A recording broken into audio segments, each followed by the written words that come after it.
Доброго вечора, хайырлы акшамлар. Бүгін яйыны АТР эфирінде келешек 2 саат devamında sizlerle Osman Paşaev çalışacağım. Ve hatırlayıq, olup geçken vakıyalarını bu izin günleri Kırım Tatar milli hareketinde belki en büyük darbe yapılgandır. Ukraynaca geçim. Цими вихідними кримськотатарський і руху зазнав найбільшого удару. Ви вже знаєте протягом цих 3 діб з нашого марафону на телеканалі АТР про спочатку викрадення, а потім, як дізналося, затримання з боку окупаційного ФСБ, першого заступника голови Меджлісу кримськотатарського народу Нарімана Джеляла, а також ще 4 кримських татар. Їм закидають диверсію, нібито підготовку вибуху на газогоні в селищі Перевальне 23 серпня цього року, в той день, коли в Києві відбувався установчий саміт Кримської платформи. На прямому зв'язку з нами зараз народна депутатка України від партії Європейська Солідарність Ірина Фріз. Доброго вечора. Пані Ірино, чи чуєте мене? Я не чую ефір, і я дуже погано чую вас. Велике шумами. Ще раз, пані Ірино, я буду голосніше, так чутно? Так. Давайте, у нас 2 питання. Завтрашня Верховна Рада збереться на позачергове засідання, і народні депутати хочуть розглядати проєкт постанови про звернення щодо Конгресу Сполучених Штатів щодо надання Україні статусу основного союзника Сполучених Штатів поза НАТО. Ваші коментарі, ваше ставлення до цього звернення? Це послідовна позиція Європейської солідарності. Хочу нагадати, що під час роботи 8-го скликання парламенту подібна заява була схвалена. Друге є вимір парламентської дипломатії. Тобто в даному випадку парламент нашої держави заявляє про готовність щодо подальших кроків у набутті більш стійких стратегічних відносин з нашими партнерами, зокрема зі Сполученими Штатами. Ну, з'явилися сьогодні вже цитати нашої амбасадорки в Сполучених Штатах Америки Оксани Маркарової, яка застерігає депутатів від такого звернення. Давайте послухаємо, що сказала пані Маркарова. Основний союзник поза НАТО – статус для країн, які не планують або не можуть в силу політичних чи географічних причин вступити в НАТО. Це точно не про нас. Підтримка парламенту якраз дуже потрібна в просуванні реформ і голосуванні за закони, які Україні потрібно здійснити для активного просування вперед до НАТО. І тут, я думаю, Ольга Стефанішина і Міноборони можуть детально поінформувати про те, що нам потрібно зробити із річного плану з НАТО і з програми партнерства з розширеними можливостями. Пані Ірино, якщо вам не чутно було з ефіру, пані посолка каже про те, що цей статус для тих країн, які в силу географічних причин або інших не можуть бути членами НАТО, для країн, які хочуть набути це членство, це не той статус, і треба його утриматися. Що ви думаєте з цього приводу? Я думаю, що це вперше в історії парламентської діяльності, коли представниця МЗС, в частності посол від України, робить подібного роду заяви. Адже попередня заява не викликала будь-яких заперечень з боку нашого посла в Сполучених Штатах Америки. І ніхто в такої загрози, як те, що надання, я наголошую, що це лише заява парламенту, це звернення. Це не означає, що одразу після цього звернення цей статус нададуть. Таку ставання, яку розпочала пані посолка, з моєї точки зору, є якоюсь занадто бурхливою, адже з огляду на наше звернення, яке ще не проголосовано, рішення від Госдепу стосовно цього я поки що. Відповідним чином я вважаю, що заважання парламентській дипломатії, яку веде безпосередньо Верховна Рада України, є такою, яка підлягає відповідній критиці з боку очільника Міністерства зовнішніх справ діяльності посолків. А чи взагалі були такі випадки, коли країни, які хочуть набути членство в НАТО, отримували цей статус? Чи це буде в разі, якщо таке станеться, це унікальний випадок для України буде? Я думаю, що як тільки ми зможемо обговорювати конкретно надання нам статусу, тоді ми можемо обговорювати щодо рухів безпосередньо до Альянсу. Я не бачила ще жодного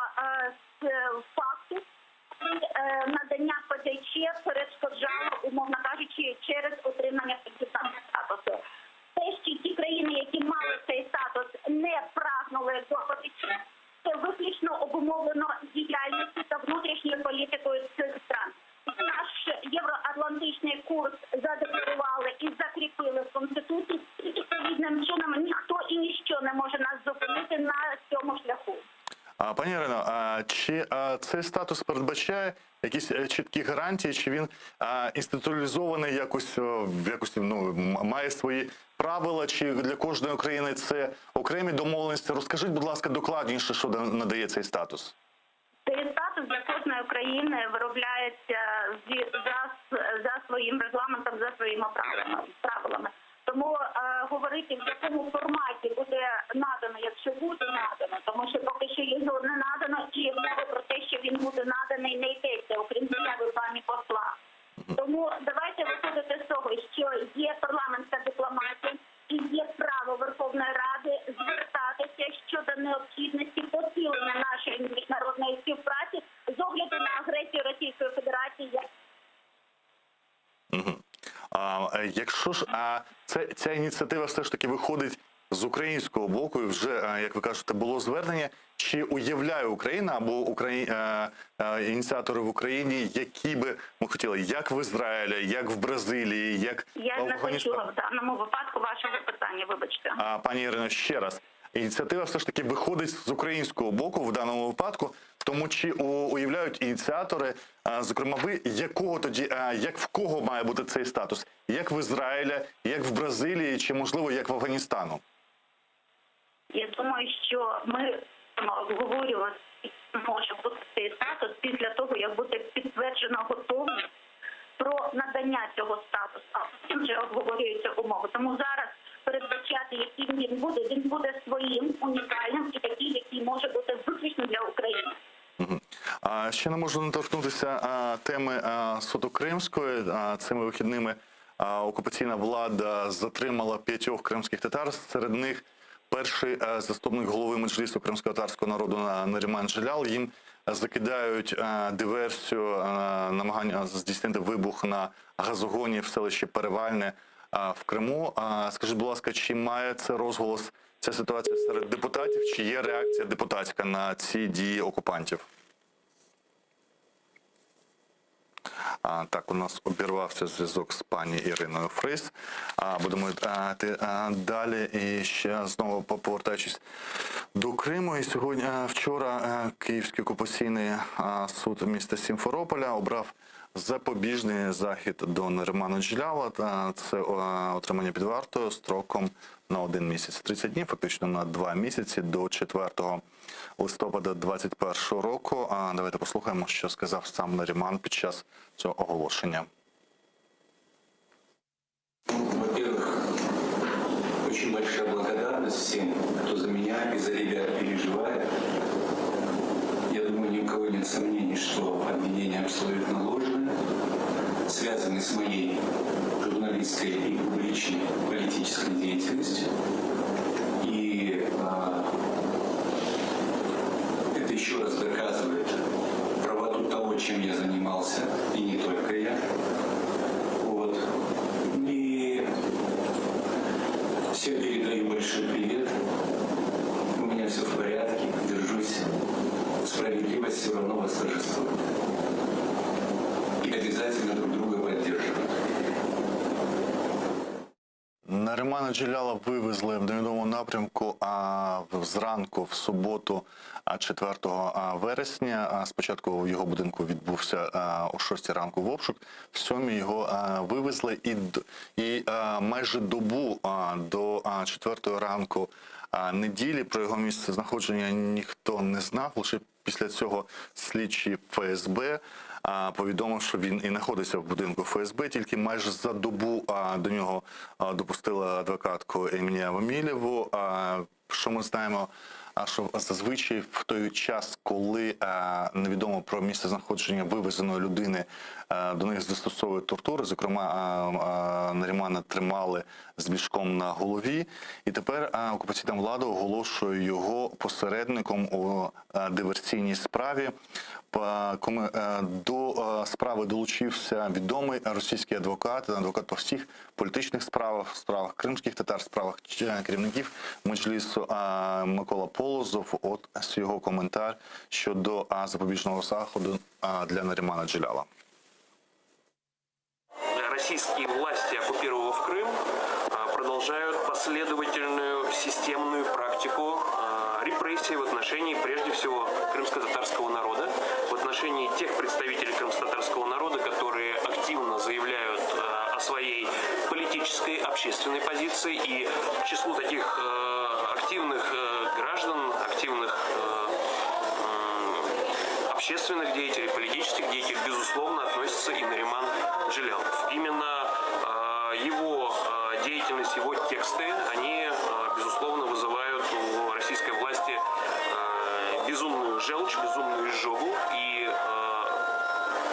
на мой взгляд, триггером для его ареста и последующего заключения под стражу послужило вовсе не какое-то полумифическое событие на газопроводе, о котором никто никогда не слышал, а его участие в международном саммите «Крымская платформа», куда он поехал совершенно открыто, не таясь, где он высказывал свою позицию. По всей видимости, власти решили идти по наиболее жесткому сценарию. На зв'язку зі студією телеканалу АТР, член Меджлісу кримськотатарського народу, керівник Кримськотатарського ресурсного центру Ескендер Барієв. Хайрлах Шомар, Ескендер Бей. Чи чуєте ви мене, Ескендер Бей? На жаль, у нас поганий зв'язок. Я сподіваюся, що наші редактори спробують перенабрати пана Ескендера, щоб налагодити зв'язок з ним. Ескендер Бей, чуєте мене?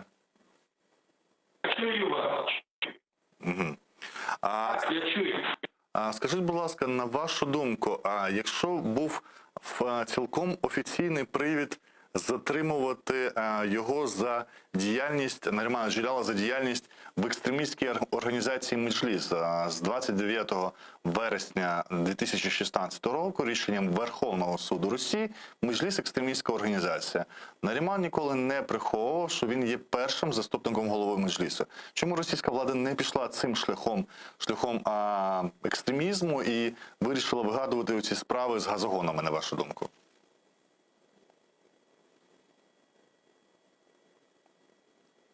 Я попрошу наших режисерів все ж таки скасувати зв'язок і перенабрати пана Ескендера. Далі будемо говорити про міжнародну реакцію на затримання Нарімана Джиляла. Велика Британія засуджує затримання 5 кримських татар, включаючи заступника голови Меджлісу кримськотатарського народу Нарімана Джиляла.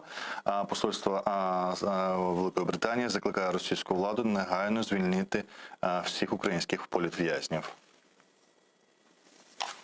Велика Британія засуджує затримання 5 кримських татар, включаючи заступника голови Меджлісу кримсько-татарського народу Нарімана Джиляла. Ми закликаємо російську владу негайно звільнити їх, як і усіх українських політв'язнів. Крим – це Україна. Ну і давайте послухаємо все ж таки, як окупаційна влада пояснює свої дії щодо кримськотатарських активістів і кримськотатарського політика, першого заступника голови Меджлісу кримськотатарського народу Нарімана Джиляла. Російська Федеральна служба безпеки заявила, що 7 вересня сьогодні, що Головне управління розвідки Міністерства оборони України разом з Меджлісом кримськотатарського народу причасні до диверсії, яка нібито відбулося на газогоні в селищі Перевальне 23 серпня. ФСБ заявляє, що в рамках розслідування арештовано 3 підозрюваних, 1 виконавець, і українська сторона нібито обіцяла за цю диверсію $2000. В ходе проведенных оперативно-розыскных мероприятий и следственных действий установлено, что диверсия организована территориальным подразделением Главного управления разведки Минобороны Украины в Херсоне, так называемой оперативной службой «Таврия», с участием запрещенной в России организации «Меджлис» крымско-татарского народа. Ну, я нагадаю, що у адвокатів, родичів ні в кого не було відомості, де добу перебували похищені ФСБшниками кримські татари. За цю добу ФСБ підготувала відео з нібито зізнанням, принаймні 2 кримських татар, двоюрідних братів Ахтемових, їхні обличчя заблюрені. Це взагалі час, я ще раз нагадаю, коли ФСБ, коли навіть адвокатам невідомо, куди їх вивезли, це час, щоб застосовувати робити тортури, і під цими тортурами отримуються відеозізнання, які потім ФСБ розповсюджує по своїх засобах масової пропаганди, як зазвичай це було в Криму не один раз. Давайте подивимося, як працює ФСБ з викраденими кримськими татарами Асаном і Азізом Ахтемовими. Меня зовут Ахтемов Асан Исламович, 1989 года рождения. Добрались мы до Херсона на простом рейсовом автобусе. Оплатили проезд, пересекли спокойно границу. Нам сказали, что хотят вот так сделать плохую вещь с газовой трубой, подорвать газовую трубу. В селе Перевальном, в квартире, они нам показали взрывное устройство. Рассказали про него, как им пользоваться. Устройство должно было сработать в течение 4-5 часов. Позже я был на работе, и в часов 12 дня мне опять же позвонил Саид и сказал, все сработало. Сказал, что там куча людей и ищут неизвестных. Просьбы с их стороны были удалить все переписки. И когда сказали, когда вы будете ехать туда, оставьте телефоны дома. Я Азиз Ахтемов Азиз Эскендерович, 1996 года рождения. Спустя где-то 2-3 недели они нам отправляют это взрывающее средство. После этого где-то в конце июля нам приходит сообщение, отправили координаты. Газовой трубы находится в Перевальном. К приезду мы оставили машину под мостом, где до цели оставалось 100 метров. Ну і треба глядачам пояснити, мета того, чому обличчя братів Ахтемових заблюрені, це робиться з однієї причини. Їхні обличчя відомі всьому Фейсбуку, всім соціальним мережам, медіа тут в Україні, тому ні для кого не секрет і нема чого їх ховати. Воно робиться лише для того, щоб ми не бачили, як хлопці читають написане, це по очах могло б бути видно, як вони читають те, що написало ФСБ для отримання цих так званих зізнань. І мені кажуть про те, що налагодився зв'язок у нас членом Меджлісу кримсько-татарського народу, керівником ресурсного центру Ескендером Барієвим, Карлах Шамвар Ескендербій. Алейкум селям, Маршам Шариф Шариф. Добрий вечір. Я повторюю запитання, яке вже намагався поставити до вас. Наріман Джелялов принаймні не приховував всі 5 років з часу визнання Верховним судом Російської Федерації Меджлісу екстремістської організації тим, що він є не тільки членом Меджлісу, а є першим заступником голови. У російської влади 5 років був час притягати його за діяльність в екстремістській організації. Навіщо окупантам оцю вигадувати якусь диверсійну газогінну справу? Но если говорить о том, что почему все эти годы Наримана Джелялова не привлекали к ответственности или не заводили уголовные производства, да, там были у него обыски все-таки, если вспомнить, но речь идет о том, что Нариман Джелялов выступал на определенных площадках и также публично участвовал на различных мероприятиях.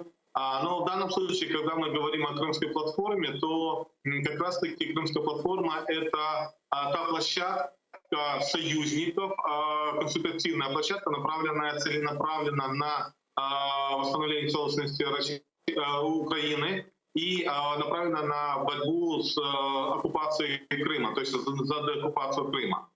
То есть в понятии российском мы знаем, что Российская Федерация в 2020 году активно начала проводить внутренние изменения в законодательстве Российской Федерации. И это происходило во второй половине 2020 года, первой половине 2021.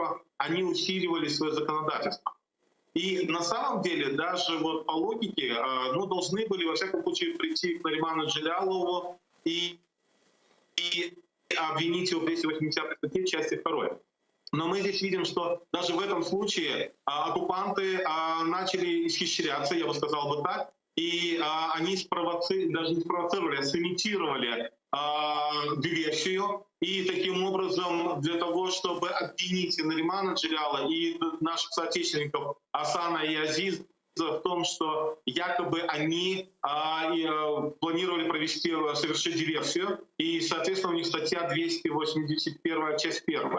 Это говорит о том, что таким образом оккупанты даже хотят уйти от явно политических статей, и таким образом, дабы не вызвать более бурную реакцию стран-членов Крымской платформы. И поэтому и обвините их именно в диверсии. Но мы понимаем, как мир все-таки относится к вопросам, связанным с терроризмом, с диверсионными действиями и так далее. То бишь, я считаю, что это целенаправленная операция ФСБ, которая была заведомо спланирована, которая, в принципе, ФСБ предусматривали, что Нариман в дни Крымской платформы будет находиться на материковой части Украины для того, чтобы все-таки обвинить его именно по вот такой статье, именно которая не является явно политической. Нам дуже тут зрозуміло про те, що, як кажуть жаргоном в Україні, що ця вся справа є ліпніною, тому що вигадується справа, яка не пізніше, там 23 серпня, якраз день проведення Кримської платформи, нібито теракт відбувся тоді. Якраз, в принципі, російські засоби масової пропаганди і готували нас кілька разів до можливих атак і диверсій на газогони. Потім люди зникають. Зазвичай у ФСБ або у російської поліції нема ніяких перешкод в тому, щоб офіційно затримувати людей, але їх просто фактично викрадають і добу невідомо. Це теж зрозуміло, для чого робиться, для того, щоб застосувати за той час, поки нема доступу адвокатів, до них тортури і інші методи незаконного отримання інформації. Потім ми бачимо це так зване зізнання братів Ахтемових з заблюреними обличчями для того, щоб приховати, що фактично люди, які нібито зізнаються, читають написане для них. Навіщо росіяни бояться політичної справи? Чого? Вони вже демонструють, що вони нічого не бояться. Навіщо уникати політичної справи? У вас є закон, там, рішення суду про екстремістську організацію, судіть політиків, засуджуйте їх. Що не дає їм спокою робити відверто політичну справу? Да, Османбей, смотрите, в первую очередь уже было понятно, когда выкрали и непонятно, где находились ребята, и уже на момент задержания, обыска и задержания Наримана Джилялова, я уже писал публично о том, что, скорее всего, с ребят будут выбивать показания против Наримана. И, скорее всего, мы дальше увидим в процессе, в процессуальном плане, для чего это делается. Ну, во-первых, смотрите, первое, как я уже сказал, для того, чтобы показать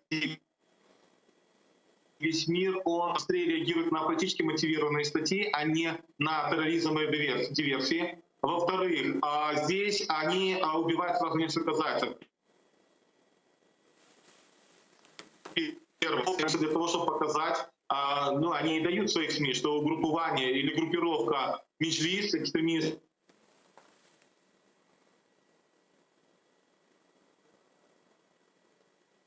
У нас знову вирвався зв'язок з Іскандером Барієвим. Я сподіваюся, ми налагодимо, бо у нас залишилося для нього ще кілька запитань. Це і про... Пане Іскандере, можете повторити останню хвилину? Да, второй, я продолжу. Вторая задача была, чтобы дискредитировать татарского народа, и они во всех своих пропагандистских каналах говорят о том, что группировка экстремистской организации Меджлис, и арестован один из его руководителей. Ну и далее, конечно же, здесь они четко показывают связь Меджлис и спецслужбы Украины, которые планировали диверсии, соответственно, готовили. Таким образом, это противоречит даже тем основным посылам Крымской платформы, которая заявляет о том, что мы будем бороться за деоккупацию Крыма и восстановление собственности Украины ненасильственным путем. То бишь, вот здесь это явно четко построенная операция и идеологическая пропаганда. И таким образом оккупант пытается нести, опять же, угрозу со стороны украинского государства, украинских спецслужб, жителей Крыма. С другой стороны, угрозу высшего представительного органа татарского народа, который они называют группировкой под названием «Мечеть». У підсумковій декларації Кримської платформи, яку підписали учасники 46 країн в серпні, 2 тижні тому, йшлося така було обережне формулювання щодо подальших санкцій в разі загострення ситуації. Там йдеться мова, якщо я правильно знову таки цитую це, чи можна вважати оці останні затримання, і зокрема вже і заступника голови Меджлісу кримськотатарського народу, фактично в ієрархії меджлісівській він другий після Ріфата Чубарова і фактично найбільший очільник представницького органу в Криму. Можна це вважати вже загостренням ситуації, чи можна вже цей механізм Кримської платформи збирати для того, щоб говорити про подальші санкції по відношенню до Російської Федерації? Вас, конечно, очень плохо слышно, и я не совсем разобрал, не совсем понял, какой вопрос. Но если, опять же, связываем с Крымскую платформу и связываем мы, скажем, те процессы, в том числе преследования членов Меджлиса татарского народа, какие должны дальнейшие быть действия, однозначно сегодня будет заявление Меджлиса татарского народа. Однозначно, что в том числе будет обращение к странам, ко всем странам, ну и в том числе в первую очередь странам, о том, чтобы была адекватная реакция. Конечно же, остальное делать все и вести, что это компания, инвестиционная компания в Сирии, привлечение диаспоры, для того, чтобы все-таки были два действия, огромные действия и, соответственно, мы видели результаты усиления санкций решения Федерации. Я спробую повторити своє запитання. Я плохо слышу. Я попрошу наших режисерів ще раз перенабрати Ескендера Барієва, для того, щоб ми могли поставити чітко наші запитання. Я сподіваюся, протягом хвилини це вдасться зробити. Українська омбудсменка Людмила Денисова звернулася до Верховного комісара Організації Об'єднаних Націй з прав людини Мішеля Бачелета у зв'язку з новими арештами, які відбулися в Криму. Висловлює рішучий протест у зв'язку з незаконними арештами українських громадян в тимчасово окупованому Криму. Затримання кримських татар на території тимчасово окупованого Криму не може залишатись поза увагою міжнародних правозахисних інституцій. Звертаюся до Верховного комісара ООН з прав людини Мішель Бачелет з проханням зупинити свавілля країни-окупанта та сприяти звільненню незаконно ув'язнених громадян України. Міністерство закордонних справ Туреччини стурбовано ситуацією з затриманням кримськотатарських активістів, і, зокрема, першого заступника голови Меджлісу кримськотатарського народу. Про це заявив речник міністерства Танжу Більгіч. Ми отримали звістку про те, що перший заступник голови Меджлісу кримсько-татарського народу Наріман Джелял був затриманий і доставлений у невідоме місце після обшуку у його будинку у Криму вранці 4 вересня. І з того часу від нього нічого не було чутно. Ми з занепокоєнням стежимо за розвитком подій і очікуємо, що Наріман Джелял і 4 інших затриманих кримських татар якомога швидше повернуться до своїх домівок і сімей. Росія та інші країни з аналогічними режимами мають відповідати за політично вмотивовані арешти, заявила в інтерв'ю Радіо Свобода після масових затримань в окупованому Криму тимчасово повірена у справах США в Україні Крістіна Квін. Для нас такі дії Росії не новина. Ми уважно відстежуємо те, як Росія арештовує людей з політичних причин у Криму і не лише. Ми регулярно це засуджуємо. Я вважаю, що нам важливо співпрацювати зі світовою спільнотою для того, щоб Росія та інші режими відповідали за політично мотивовані арешти. Ми регулярно працюємо в ООН, ОБСЄ та інших міжнародних організаціях з цією метою. Я вважаю, що необхідно також завжди привертати увагу міжнародних спостерігачів до таких неналежних та незаконних затримань. І знову на зв'язку у нас член Меджлісу кримськотатарського народу, керівник Кримськотатарського ресурсного центру Ескендер Барієв. Чуєте мене зараз? Ескендер Бі. Чи є ці арешти і затримання тим самим загостренням ситуації в Криму, про яку йдеться в декларації підсумковій Кримської платформи? В цій декларації йдеться мова, що сторони будуть обговорювати можливі санкції в разі загострення. Чи арешт Нарімана Джелялова можна вважати цим загостренням, чи це дає привід звертатися до Кримської платформи, почати процедуру обговорення нових санкцій? Думаю, однозначно есть. Вот и мы должны со всех сторон это игнорировать, потому что дело в том, что на самом деле, несмотря на то, что они пытаются прикрыть именно статью диверсии, на самом деле, конечно же, вся в первую очередь месть как реакция на успешно прошедший платформа. И здесь, на мой взгляд, Российская Федерация таким образом лидирует, как будет реагировать Крымская платформа, насколько она способна, насколько она самоорганизована в этом. И, конечно же, здесь должна быть лидирована, должна быть реакция Крымской платформы для того, чтобы продемонстрировать Российской Федерации, какова платформа. Поэтому я считаю, что здесь многое зависит от самого украинского, поскольку все-таки генератором Крымской платформы является само украинское государство. И, соответственно, конечно, должна быть четкая центрированная реакция. То, что сейчас уже появилось заявление...